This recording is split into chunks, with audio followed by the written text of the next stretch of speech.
Got a whole gang of cute little birds that eat all the seeds that the other birds knocked out of the feeder.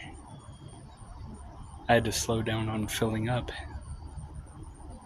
because they would just knock it all down and wait for me to come back.